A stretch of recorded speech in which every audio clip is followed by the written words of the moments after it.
네, 안녕하세요. 인사부터 하고 시작하겠습니다. 저는 정보관리기술사 남훈이라고 합니다. 반갑습니다.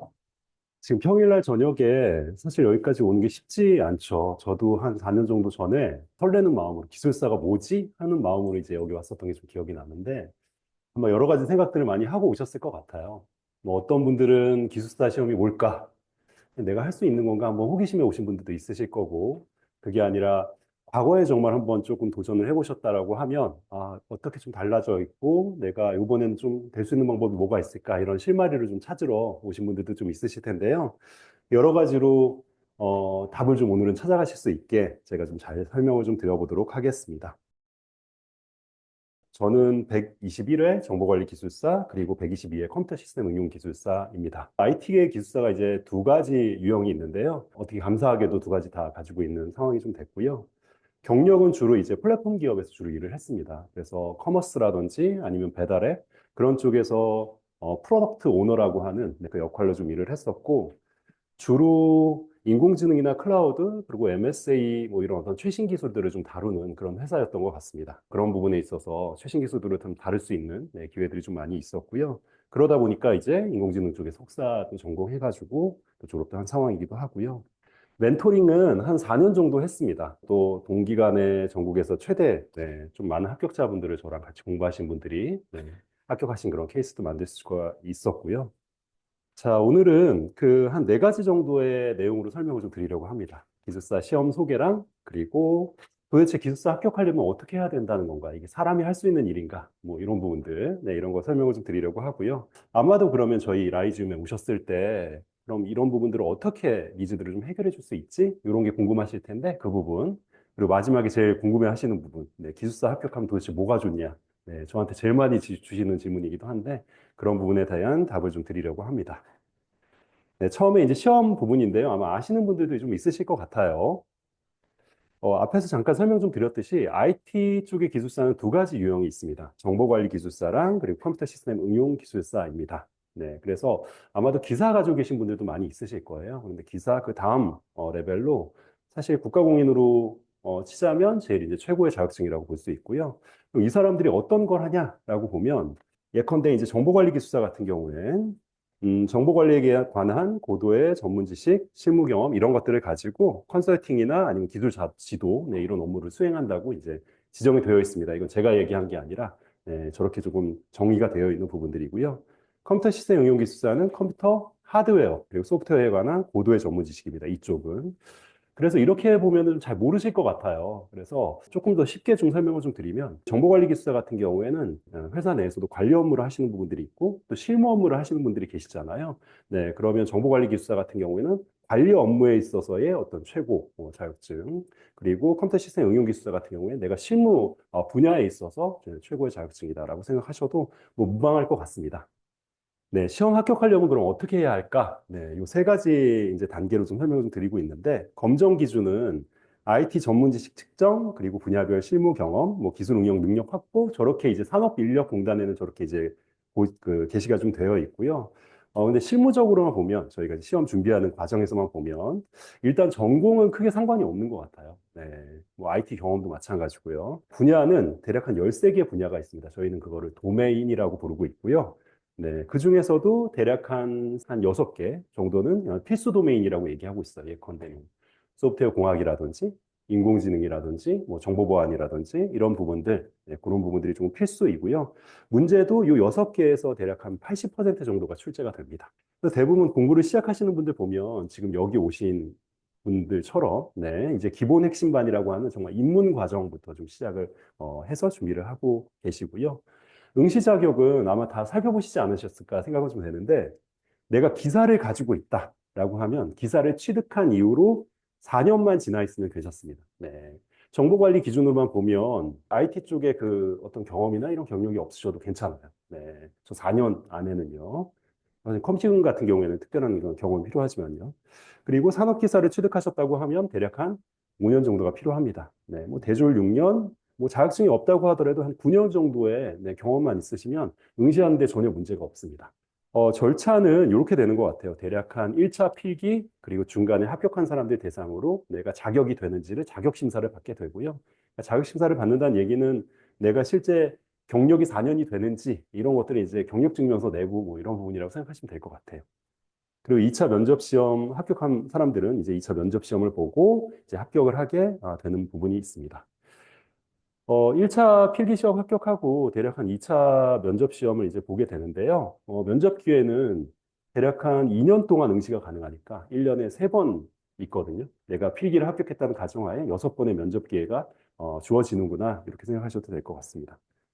1차 필기 시험은 뒤에서 자세하게 설명을 좀 드리겠지만 4교시를 봅니다. 그래서 평균 60점으로 계산을 하게 되고요. 2교시는 20분 딱 봅니다. 그래서 평균 이것도 60점인데 대략 한 20분 동안에 기술사 혹은 아니면 교수님들이 그 질문하시는 부분에 이제 답변하는 태도나 뭐 경험, 인성 뭐 이런 것들을 판단한다고 얘기합니다. 네.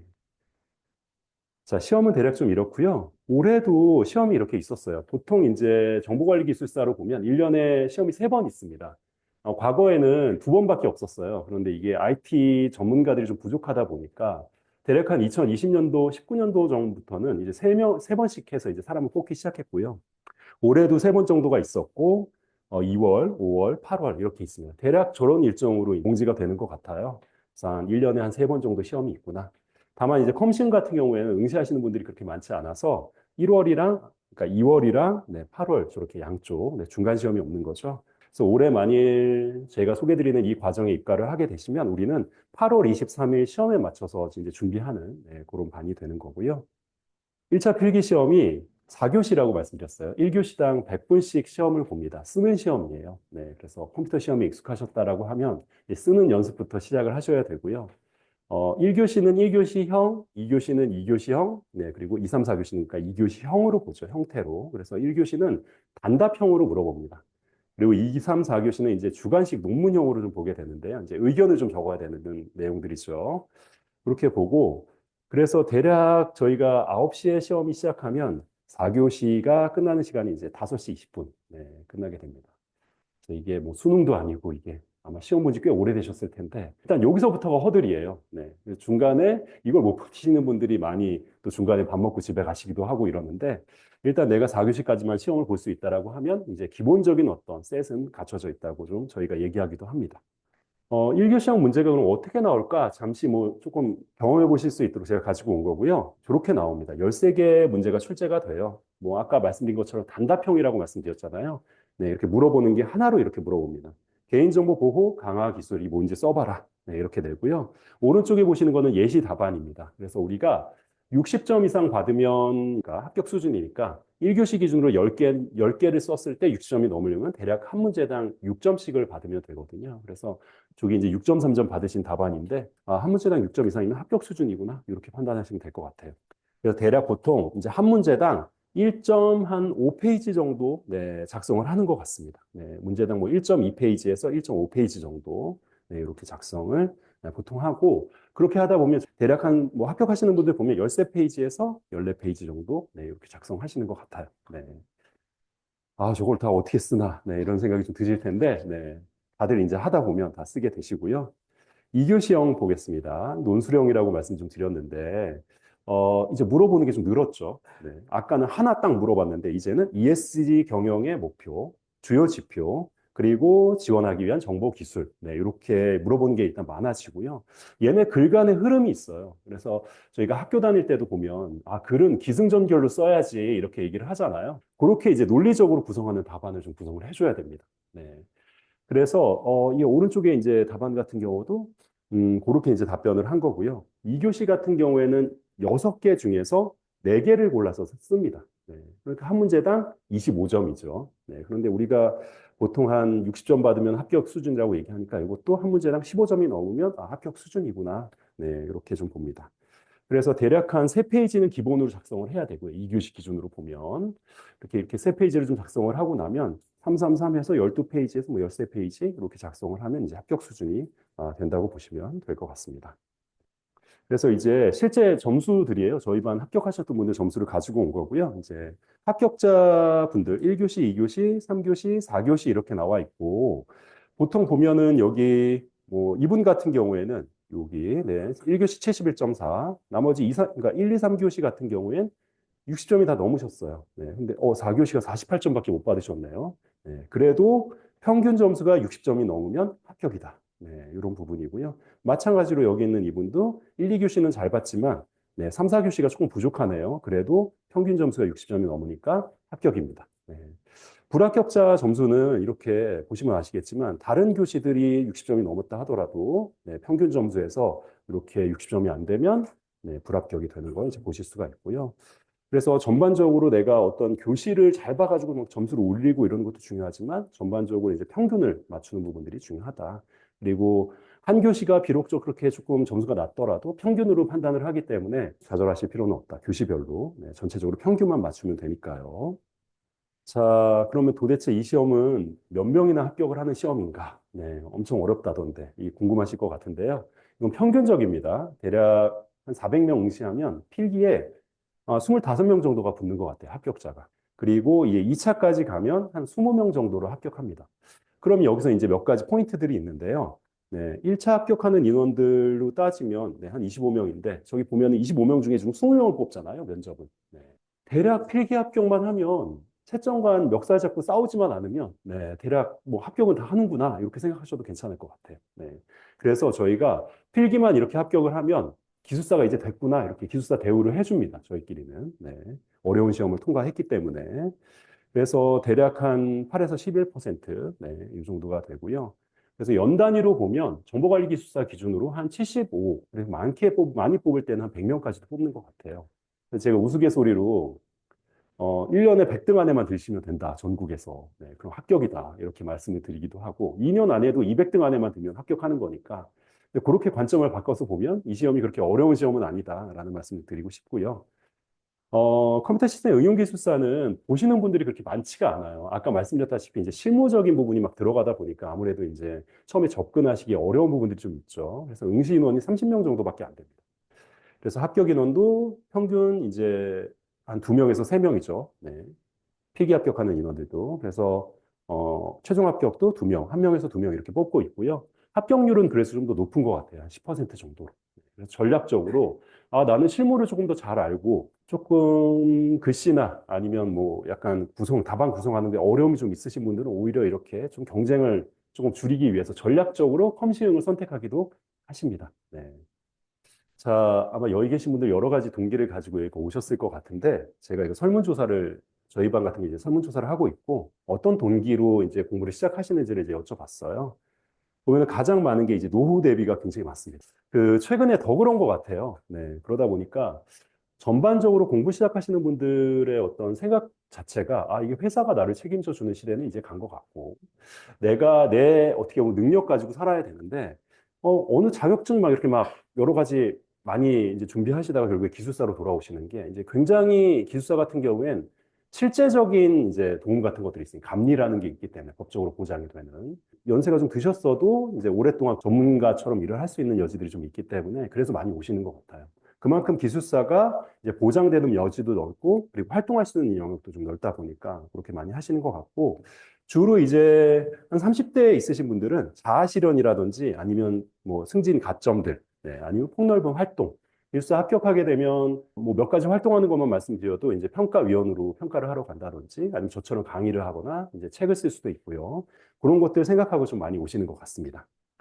네, 응시 현황이고요. 네, 어떤 분들이 그러면 합격을 할까라는 부분이에요. 그래서 합격자의 대략 한 92% 정도가 3, 40대입니다. 그럼 50대 이상 합격을 못 하나요? 네, 그런 건 아니에요. 네, 50대가 과거에는 제가 응시하시는 분 자체가 굉장히 좀 적었어요. 네, 그러다 보니까 이제 합격하시는 비율도 좀 적었던 거고요. 최근에 50대 이상이 좀 많이 굉장히 늘어나고 있는 추세입니다. 그럼에도 불구하고 이제 과거의 비율만 좀 보자면 3, 40대가 90%가 넘는 수준이라고 봐주시면 좋을 것 같고, 최근에는 자격도 안 되는데 기술사 공부를 시작하시는 분들이 굉장히 많아요. 뭐, 예컨대 이제 전 자격이 안 돼서 저한테 이제 그 수업 들으러 오신 분들이 이제 물어보면, 왜 이렇게 빨리 시작하셨어요? 그러면, 어차피 기술사 공부하는데 1, 2년 걸릴 거니까 제가 내년 정도에 기술사 자격이 되거든요. 그럼 그때 자격이 되면 바로 그냥 하려고요. 이렇게 하시는 분들이 굉장히 늘었어요. 그러면 30대 이전의 기술사가 되는 거잖아요. 그러니까 뭐 제 입장에서는 굉장히 부럽기도 하고 그렇습니다. 그만큼 이제 연령대가 굉장히 좀 이렇게 좌우로 늘어나고 있다라는 부분들이 시사점이고 어떻게 보면 그만큼 이제 뭐 내 자격을, 내 능력을 검증할 수 있는 게 이게 기술사만한 게 없더라라는 걸 또 방증하는 네, 어떤 증거이기도 한 것 같습니다. 네, 그리고 공부 기간이 대략 얼마나 될까라고 보면 대략 저렇게 되는 것 같아요. 한 1년에서 한 2년 정도입니다. 네, 요거는 이제 산업인력공단에서 가지고 온 거고요. 보시면 아시겠지만 1년에서 2년이 가장 많죠. 30%. 그리고 6개월 미만도 23% 정도가 있어요. 그리고 저기 보면은 3개월 미만도 한 6% 정도가 있잖아요. 3개월에서 6%, 6개월도 13% 정도가 있고. 네, 이런 것들 다 더하면 대략 한, 뭐 한 2년 안에는 이게 합격을 할 수 있는 시험이구나. 이렇게 생각하셔도 네, 무방할 것 같습니다. 네. 기숙사 시험을 여러 가지 경로를 통해서 알고 오셨을 것 같아요. 아마 직장 동료분이 뭐 기숙사 공부를 하셨다가 포기하신 분도 있으실 거고, 자격증이 뭐가 있을까 하다가 이제 알아보신 분들도 있으실 거고요. 저한테 오시는 분들 보면 대략 이런 오해들을 좀 가지고 오시는 것 같아요. 이 시험 범위, 답안 작성, 멘탈 관리 이 세 가지 측면인데요. 범위 같은 경우엔 와, 기숙사 공부해야 될 거 진짜 엄청 많다고 하던데 이거 나는 전공도 안 했고 회사에서 실무도 IT가 아닌데 이거 할 수 있냐? 네, 이런 분들이 좀 많으시고요. 그리고 이게 쓰는 시험이다 보니까 아무래도 우리가 컴퓨터 이제 키보드에 많이 익숙해져 있잖아요. 마우스나. 이게 쓸 수 있을까? 나는 뭐 한 고등학교 때 이후로 이 글을 써본 적이 없는데. 라는 분들도 계십니다. 그리고 이제 주변에 포기하는 사람 정말 많다 보니까 이제 그거를 약간 좀 걱정하고 오시는 분들이 좀 많은 것 같아요. 아, 나도 이거 포기할 것 같은데 이거 할 수 있을까? 이런 생각들 많이 하고 오시는 것 같은데요. 정리해서 말씀드리면 기숙사 시험은 완벽한 사람을 뽑는 게 아닌 것 같아요. 제가 보기엔. 이제 한 22분의 합격자분들을 같이 이제 뭐 배출을 하면서 이제 느끼게 된 거는 뭐 되게 다양한 케이스들이 많이 있습니다. 여기 이제 제가 이 합격 수기들도 이렇게 좀 올려놨는데요. 뭐 연세도 50대, 한 50 중반에 거의 이제 말 되시는 분에 뭐 IT 쪽에서는 동사무소에서 그냥 일해본 경력밖에 없고 최신 기술 모르고 네, 체력 약하고 암기도 안 되고 근데 이게 나 과연 할 수 있을까? 뭐 이렇게 저한테 따지면서 시작하셨다가 이제 합격하신 분 여기 계시고요. 그리고 이제 30대 초반에 빨리 같이 이렇게 시작하셔가지고 합격하신 분들도 여기 계시고 그 뭐죠? 가정이 있으신 분들 같은 경우는 해야 되는 역할이 너무 많으시잖아요. 네, 뭐 엄마 역할도 해야 되고 거기에 또 회사도 다니셔야 되면 또 어려운 과정에서도 또 이렇게 합격하시는 분들이 또 있고 우리가 기숙사 공부를 하지 말아야 되는 이유를 저한테 물어보신다면 정말 저는 수천 가지도 더 얘기할 것 같아요. 근데 그럼에도 불구하고 이 사람들이 굉장히 평범한 사람들이었고 그 사람들이 결국에는 합격을 했다라는 부분의 증거를 제가 다 가지고 있습니다. 네. 그래서 그런 부분들을 공통점을 조금 제가 좀 오늘 말씀 좀 드리려고 해요. 이 사람들 어떻게 합격했을까? 네, 이게 중요한 건 이 시험에 대한 접근이 되게 중요한 것 같아요. 이건 시험이거든요. 그러다 보니까 우리가 이거는 시험이라는 명확한 어떤 전제 하에서 뭔가를 준비할 필요가 있습니다. 세 가지 정도인데요. 아까 앞에서 우려하셨던 이 시험이다 보니까 명확하게 이 집중해야 되는 그 범위가 정해져 있습니다. 자주 출제되는 토픽과 용어들, 네, 이런 것들에 집중을 해줄 필요가 있다는 거죠. 그래서 아까 보실 때 6개월 만에 합격했어요. 이런 분들이 있으시잖아요. 거기에 집중하신 부분들이에요. 그리고 두 번째 필요한 게 답안인데 대부분 보면 글씨를 되게 예쁘게 쓰셔야 된다고 생각하세요. 그러다 보니까 이제 거기에 이제 처음에 질려서 좀 접근을 못 하시는 분들이 있으신데 그런 게 아니라는 말씀 좀 드리고 싶고 두 번째는 이것도 이제 결국에는 채점을 해야 되기 때문에 내가 막 명필처럼 뭔가 잘 쓰고 뭐 이런 게 중요한 게 아니라 눈에 잘 보이는 게 중요해요. 이 답이 눈에 잘 보여야 채점하는 사람도 그걸 잘 찾아서 점수를 채점을 해주거든요. 그럼 그게 뭐냐라고 했을 때 이 저희가 부르는 그 구성 형식, 뭐 템플릿이라는 게 있습니다. 네, 그래서 제가 다년간 앞에 계신 분들, 합격하신 분들의 임상 실험을 통해서 그 만들어 놓은 그 템플릿이 있거든요. 아, 이렇게 구성을 해서 답안을 보여줘야, 이게 점수가 많이 나오는구나.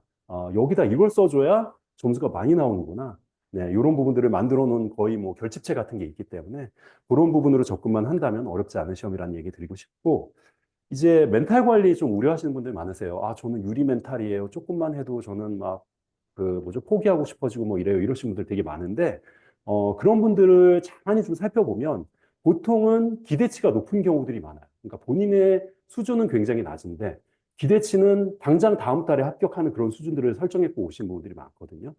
그러다 보니까 이제 목표와 내 현재 수준이 안 맞으니까 이제 포기하게 되시는 부분들이 있죠. 가이드를 멘토링을 하면서 이제 포인트를 좀 줬던 부분은, 이게 단계들이 있구나. 그리고 그 넘어가야 되는 단계들에 맞춰서 해야 되는 일들이 있고 목표가 있구나. 라는 부분들을 좀 깨닫게 됐고, 그런 부분들을 지금부터 좀 설명을 좀 드리려고 합니다. 그래서 세 가지 부분에 한해서 좀 자세히 설명드릴게요. 자, 범위인데요. 출제 기준은 이렇게 있습니다. 이렇게. 네. 이게 그 산업인력공단에서 공시한 이제 출제 기준이고요. 정보관리기술사입니다. 3년 단위로 발표하는 것 같아요. 그래서 26년까지는 이 기준을 가지고 출제를 합니다. 근데 보면은 뭐 이런 식이에요. 별로 도움 안 되는 출제 기준, 최신 기술, 인공지능. 이거 어디서부터 어디까지 낸다는 거지 도대체. 네, 이게 끝이 있는 시험인가? 네, 이렇게 생각할 수 있죠. 그리고 저기 뭐 IT 프로젝트 관리 및 활용 이렇게. 네, 그래서 출제 기준만 보면 잘 모릅니다, 사실은. 그래서 그 다음에 저희가 쪼개서 봐야 되는 건 출제 빈도를 봐야 돼요. 이 과목별로. 그래서 정보관리기술사별로 보면 저는 중요한 과목이 대략 한 노란색으로 표시된 네 가지 과목이 있고 거기에 플러스 한 3 정도로 제가 말씀 좀 드리는데 총 7가지죠. 그러니까. 중요한 과목이 소프트웨어 공학, 디지털 서비스, 보안 DB 네 가지입니다. 저는 학부 때 혹은 아니면 지금 실무 때 데이터베이스나 정보 보안 업무를 하고 있는데요. 그러면 굉장히 남들보다는 좋은 환경에서 시작하시는 거죠. 음영으로 되어 있는 거에서 87.2%가 출제가 되기 때문에 저희는 저기에 시간을 80% 이상을 써서 공부해야 되는 게 필요한 거죠. 이런 어떤 추세들, 빈도를 좀 볼 수가 있고요. 최근에는 여기 밑에 있는 표가 제가 최근에 있는 트렌드를 조금 정리한 건데요. 인공지능이 지금 굉장히 많이 뭔가를 바꾸고 있잖아요. 그냥 거의 떠밀려 가듯이 지금 가고 있는데 그러다 보니까 인공지능이 막 22%씩 이렇게 나와요. 그리고 통계도 그렇고요. 최근 3회만 보더라도 인공지능 비율이 굉장히 높아졌습니다. 정리를 하자면 필수 과목은 5개, 거기 한 플러스 2 정도가 될 것 같습니다. 5개라고 하면 소프트웨어 공학, 디지털 서비스, 보안, DB, 인공지능, 네, 5개. 거기에 플러스 2 정도 한다고 하면 경영과 네트워크 정도. 얘는 하면 좋은 애들. 네. 요것만 잘 준비해도 합격하는데 전혀 문제가 없습니다. 그래서 여기에 이제 집중을 하고요. 컴퓨터 시스템 응용 개수는 조금 달라요. 아까 컴퓨터 시스템, 네, 이쪽이잖아요. 그러다 보니까 컴퓨터 아키텍처, CA 부분에서 출제가 좀 많이 되고요. 네트워크 쪽에 출제가 자주 됩니다. 그 외에는 네, 정보 관리랑 비슷한 것 같아요. 경영 뭐 토픽이 조금 적다는 것만 빼놓고요. 근데 이렇게만 보면 그래 알았어 그래 과목은 그래 인공지능 중요하다는 건 알겠는데 혹은 아니면 소프트웨어 공학이 중요하다는 거 알겠는데 이거 가지고 공부하는 또 어려움이 있잖아요. 그러니까 인공지능이 어디서부터 어디까지야 이렇게 하실 수 있으니까요. 자, 그래서 제가 정리한 게 이렇게 정리를 한 게 있습니다. 여기 이쪽이 연도별로 회차들이 있는 거예요, 여기가. 그래서 대략 1년, 2년, 3년, 4년, 5년, 6년 차, 7년 차죠. 2025년도까지 이제 나오게 되면 7년 차에 각 과목별로 어디서 출제가 자주 되고 있는지를 정리를 해 놓은 거예요. 네, 출제 빈도를 정리한 거죠. 네. 그러다 보니까 경영의 특정 어떤 도메인, 우리 저희는 토픽이라고 부르는데 특정 토픽에서 하나, 둘, 셋, 넷, 다섯, 6개 이런 식으로 나오는 이런 식으로. 그러면 우리가 집중해야 되는 건 아까 7개 정도 되는 도메인 안에서도 이렇게 빈출되는 애들 네, 대략 한 110개 정도가 되거든요. 이 110개 정도에 집중을 해서 일단 공부할 게 필요하겠구나라는 부분이라고 생각해 주시면 좋을 것 같고 저기에 문제 유형들이 다 정리가 되어 있습니다. 다 이미 네, 뒤에서 설명을 드리겠지만 그래서 범위는 그렇게 걱정하지 않으셔도 된다. 뭐 2,000개씩 그럼 좋죠 당연히. 네, 많으면 많을수록 다다익선이니까. 하지만 초기에 시작할 때는 110개 정도의 이해로 시작해서 거기서 살을 붙여나가는 작업들을 하시면 된다라는 부분을 말씀 좀 드립니다. 왜 그러면 여기서 80%가 나오니까요. 여기서. 자, 이제 답안 작성인데요. 몇 가지 답안 작성을 주의해야 되는 부분들이 있어요. 이거는 수업 시간에 제가 다 알려드립니다. 네, 그래서 여기는 이제 뭐 그닥 중요한 건 아니고요. 채점하는 방식도 보면 키워드 보고 정의 보고 가독성 보고 이렇게 본다고 얘기하는데 네, 이것도 뭐 어차피 다 배울 거니까 네, 중요하지 않은데 중요한 건 요겁니다. 자, 대략 아까 400명 정도 시험을 본다고 했잖아요. 그 400명이 4교시까지 시험을 보면 1600번의 답안지가 나와요. 그러면 1교시만 하더라도 10문제잖아요. 이제 1교시만 하도 4000문제를 채점을 해야 되는 거죠. 그러면 이거를 하나씩 들여다보면서 오타가 있네 여기.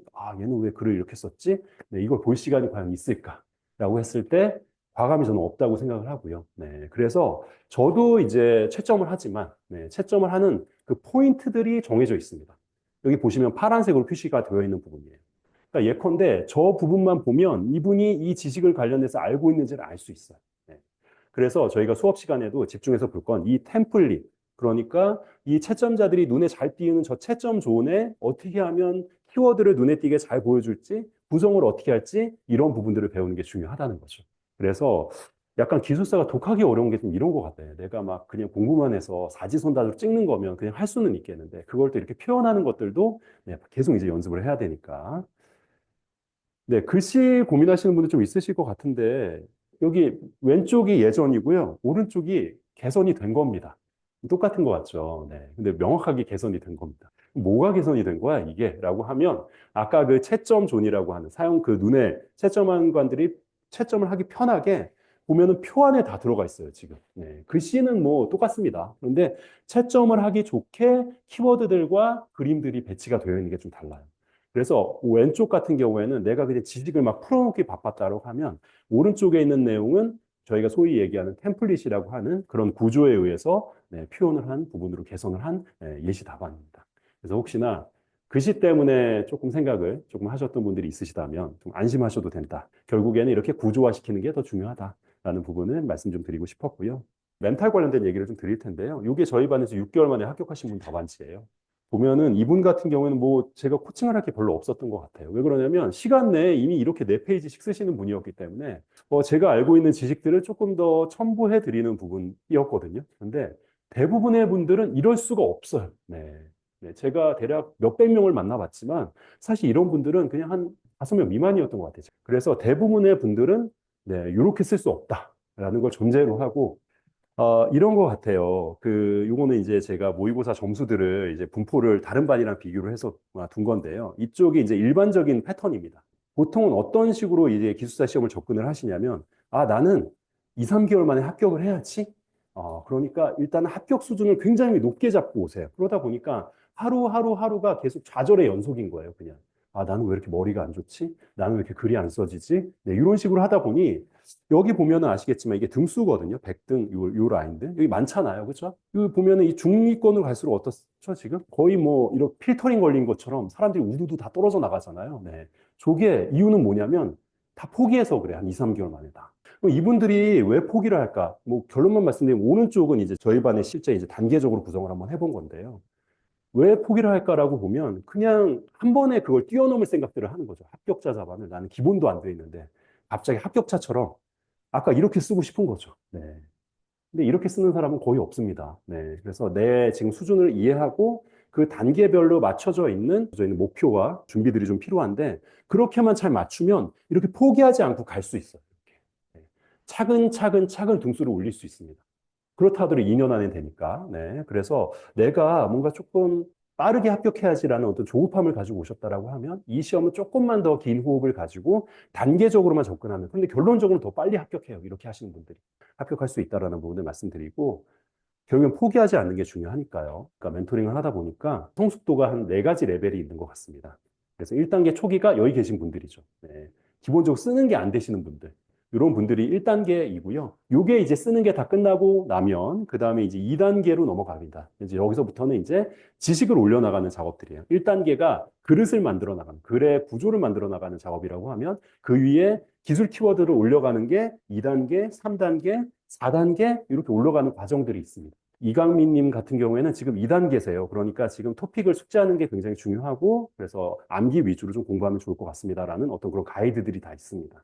네, 그래서 단계별로만 올라가면 네, 합격을 하는 시험이다. 이걸 한 번에 뛰어넘으려고 하면 그 시점에 그냥 다 포기하게 된다라는 부분들 네, 기억해 주시면 좋을 것 같습니다. 그래서 합격하시는 분들 다 보면은 이런 단계를 거쳐서 갔어요. 네, 이렇게. 앞에 있는 거는 그러면 기숙사 시험이 뭐고, 그리고 대략 합격하려면 공부해야 되는 범위나 이런 거 지금 보신 거고요. 그럼 우리 커리큘럼이 어떻게 좀 구성이 되어 있을까? 라이지움은. 네, 이게 좀 궁금하실 것 같아서 설명드리려고 합니다. 일단 보통 전국에 그 기숙사 공부를 시작하면 요 단계로 다 시작합니다. 어느 학원이나 다 마찬가지예요. 기본 핵심 과정, 그러니까 입문 과정이죠. 네, 입문 과정부터 시작을 하고요.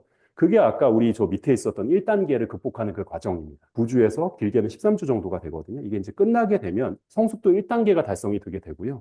그럼 그 다음부터 심화라는 과정으로 넘어가서 이제 2단계, 3단계, 4단계 이렇게 올리신다고 생각하시면 좋을 것 같아요. 그래서 어느 분들은 막 2단계에서 갑자기 뭐 합격하시는 분들도 있고요. 뭐 3단계에서 합격하시는 분들도 있고, 이렇게 이제 합격 시기는 그다음부터 이제 좀 달라지는 거죠.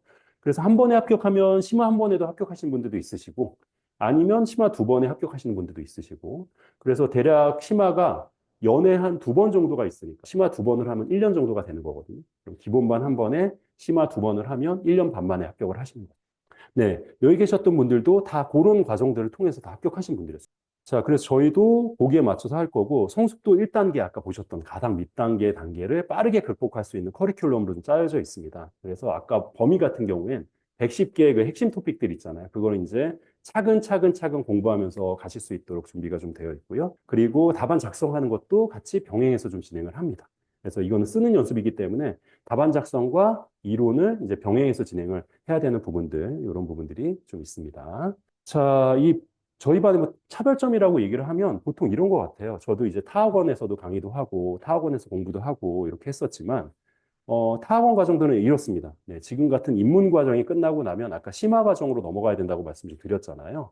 그러면 기본 과정, 입문 과정을 하는 멘토가 좀 다르고, 네, 또 심화 과정을 또 하는 멘토가 또 달라요. 또 자료도 다르고, 각자 기술사들마다 본인이 썼던 자료들이 있기 때문에 그걸 가지고 이제 멘토링을 하다 보니까 입문반에서 적응이 좀 됐는데, 또 이제 심화가면 또 자료가 환경이 또 바뀌다 보니까 거기 이제 혼란스러워 하시는 분도 있으시고, 제가 설명드린 이 과정은 네, 멘토와 자료 뭐 이런 게 동일합니다. 그래서 내가 기본 핵심반 때 봤던 그 자료, 그거를 심화 가서 계속 보게 되고, 동일한 멘토의 동일한 어떤 환경에서 이제 면접까지 합격을 하는 그런 프로세스라고 생각을 하시면 될 것 같아요.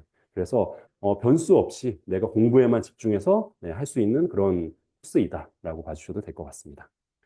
공부를 하다 보면 아까 이제 지식적인 측면에서 이제 막 외워야 될 게 많다 보니까 이제 숲을 놓치는 경우들이 많이 있는데요. 네, 지식적인 부분 어떻게 하면 잘 전달할 수 있을까라는 생각으로 과목 안에 예, 들어가는 이런 기술들, 저희는 토픽이라고 하는 그런 내용들을 이렇게 한 장으로 정리를 했어요. 네, 그래서 한눈에 보고 얘와 얘가 무슨 관계가 있고 얘가 어떤 관점에서 얘가 나온 거고 뭐 이런 부분들을 한눈에 보실 수 있도록 정리를 한 내용들도 전달을 좀 해드리고 있고요. 이게 이제 전체 도메인이 다 있습니다. 인공지능까지.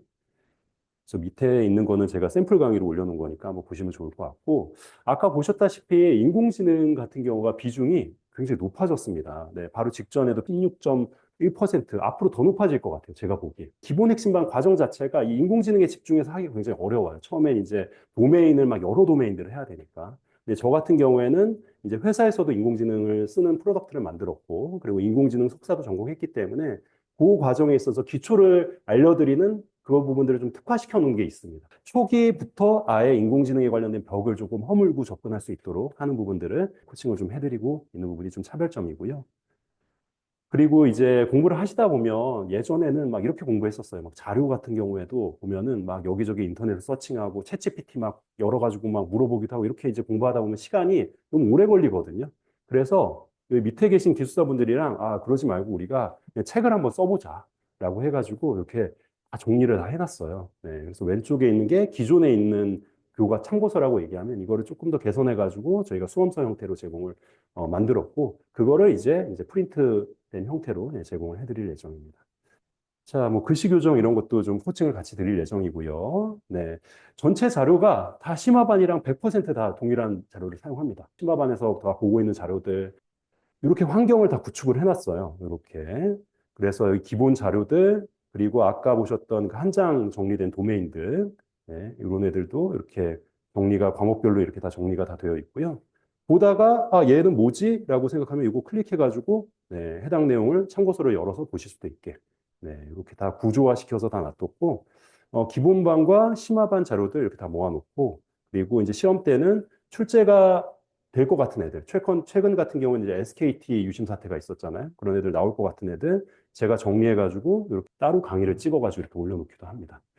그래서 말씀드리고 싶은 건 뭐냐면 단연간에 축적되어 있는 자료와 환경은 거의 최고라 수준이라고 보면 되고 네, 공부할 수 있는 의지와 체력만 가지고 오시면 된다. 네, 라는 말씀 네, 좀 드리고 싶고요. 이번엔 케이스인데요. 저희 반에 합격한 케이스를 좀 이제 말씀 좀 드리려고 해요. 이분 같은 경우에 백그라운드를 말씀드리면 IT를 한 번도 해본 적이 없습니다. 경험이 IT 경력이 아니라 마케팅 하시는 분이었고요. 보시면 아시겠지만 지금 IT 경험이 없으니까 뭘 쓸 수 있겠습니까? 그래서 제가 알려드린 템플릿만 가지고 쓴 거예요. 이렇게 해가지고 한 문제씩 늘려나갔어요. 이렇게. 그러니까 이분이 어느 정도였냐면 저랑 이제 상담을 이제 하다 보면 다른 분들 같은 경우에는 답안을 이렇게 작성하시고요. 글씨는 이렇게 바꾸시고 이런 상담을 하는데 이분은 제가 개인 과외를 해드렸어요. 서버는 뭐고, 클라이언트는 뭐고, 네, 이런 내용들을 좀 설명을 좀 드렸던 기억들이 좀 있고요. 처음에 이렇게 시작했다. 아마 여기 계신 분들은 뭐 이거보다는 나으신 것 같아요. 그런데 합격하는 시점에 이분이 한 1년 8개월 만에 합격하셨는데 결국엔 뭐 결론적으로 이렇게 쓰게 되셨어요. 그것도 제가 이분 덕분에 2번 놀랐는데 사실 기대를 안 했죠, 저도. 네, 합격할 거라는 조금 더 걸릴 줄 알았어요. 좋아지는 건 알고 있었지만. 근데 갑자기 전화 와서 합격을 했다는 거예요. 멘토님, 저 합격했어요. 이렇게 오길래 그것 때 한 번 놀랐고 두 번째는 점수를 보고 또 놀랐어요. 저기 거의 수석 수준이거든요. 보통 보면 합격자들이 60.1, 60.2, 뭐 많이 나와 61점 이렇게 나오는데 62.5점을 받아온 거예요. 그래서 거의 수석 수준이라 이제 두 번 놀랐던 기억들이 있는데 같이 이제 머리를 맞대고 이제 조금 연구를 좀 해봤죠. 근데 그분이 이제 얘기했었던 게 뭐냐면, 멘토님, 다른 게 아니라 그 멘토님이 알려주신 그 합격 메커니즘이 있다고 말씀드렸잖아요. 집중해야 되는 과목과 토픽, 그리고 내가 답안을 쓰는 방법들, 예, 이런 것들에 집중했더니 이제 그게 된 것 같다라고 좀 말씀 좀 드리고, 물론 여기에는 꾸준하게 연습한 부분도 있었습니다. 네, 당연히 이제 빠지지 않고 공부한 부분도 있었죠. 자, 네, 그런 부분들의 특징들이 좀 있었고, 이 말씀을 좀 드리고 싶어요. 그 공부 처음에 시작하시면 오랜만에 공부하시는 거잖아요. 물론 오랫동안 공부하신 분들도 계시겠지만.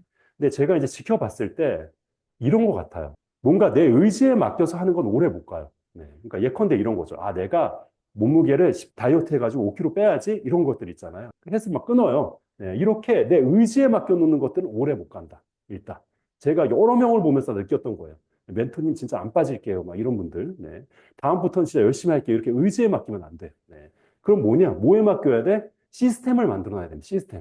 내가 빠지지 않고 출석을 할 수밖에 없는 그 시스템. 저는 그게 어떻게 보면 이 라이지움의 굉장히 큰 장점이라고 생각을 하거든요. 수업료 할인이 되잖아요. 정부 지원 과정. 근데 당연히 출석을 해야지만 할인을 받을 수가 있어요. 내 돈 나가기는 게 일단 아까워. 네. 그러니까 출석을 할 수밖에 없는 이 시스템이 일단 구축이 되어 있어요.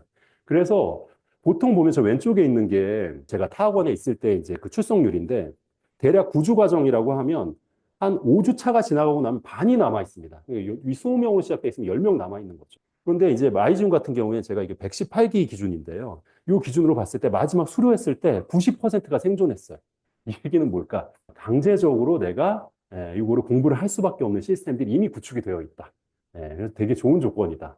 수강료도 할인받고 공부도 강제로 할 수밖에 없는 그런 기준들이 만들어져 있다는 건 정말 큰 혜택인 것 같아요. 제가 보기에.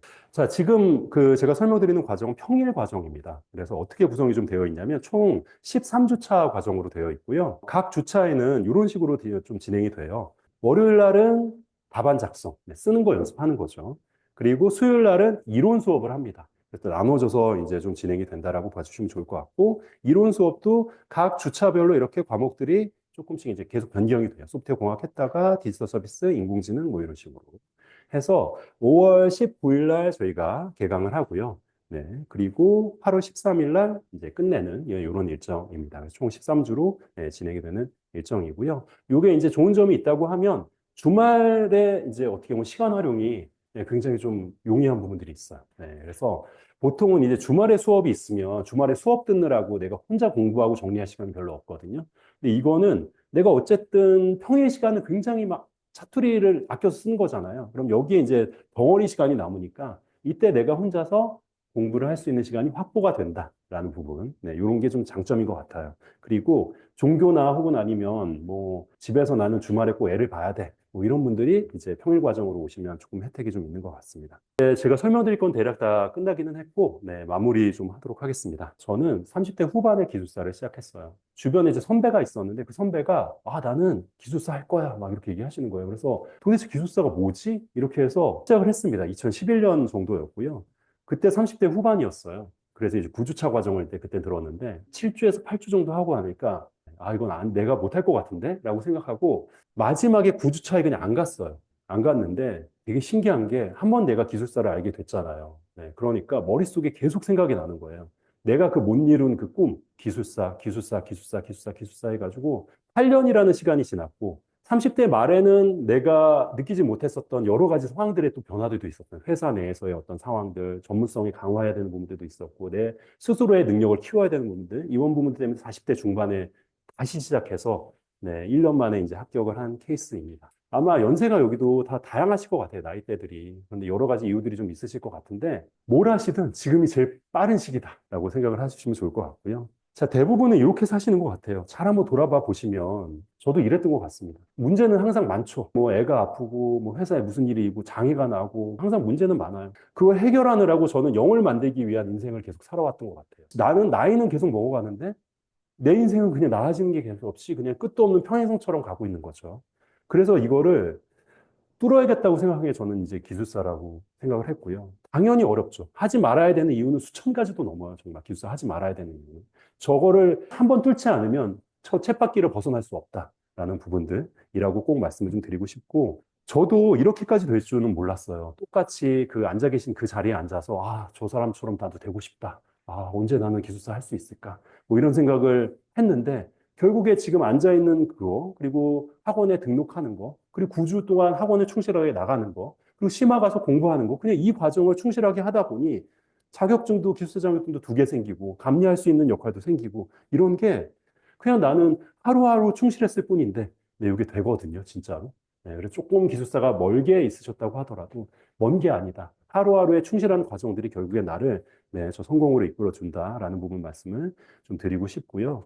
이렇게 생각합니다. 아까 그 기술사 네트워크라는 말씀 좀 드렸는데, 제가 합격하신 분들이에요. 저희 반에서. 좀 일반 학원이랑은 좀 달라요. 2년 동안 서로 간의 유대와 이런 것들이 생기게 되거든요. 저는 그게 다 2년이라고 생각을 하고 있고, 그분들이랑 멘토와 어떤 수강생으로 만났지만, 합격을 해가지고 계속 지금 2년을 이어나가고 있습니다. 그래서 특강들도 하고, 실제 멘토로도 같이 지금 활동을 하고 있고, 제 꿈이 감리법인이라든지 컨설팅 업체라든지 이런 걸 만들어서 이분들이랑 같이 활동하는 게 제 꿈이에요. 그걸 지금 만들어가고 있고, 지금 수강을 하시는 분들한테, 아, 저한테 강의를 들으셔라. 약간 이런 부분들보다는, 아, 나중에 나랑 같이 활동하자. 예, 라는 부분으로 말씀 좀 드리고 싶고, 이런 부분들이 다 인연이라고 생각을 하고 있습니다. 자, 아까도 말씀드렸지만, 하지 말아야 되는 이유는 수천 가지도 더 남아날 거예요. 아마 하지 말아야 되는. 그럼에도 불구하고, 가장 좋은 시기는 바로 여기에 지금 앉아있는 바로 이 시점이다. 그래서 저처럼 8년이라는 시간을 낭비하고 나중에 후회하지 마시고요. 네, 빨리 시작하셔가지고 네, 저랑 같이 활동하셨으면 좋겠습니다.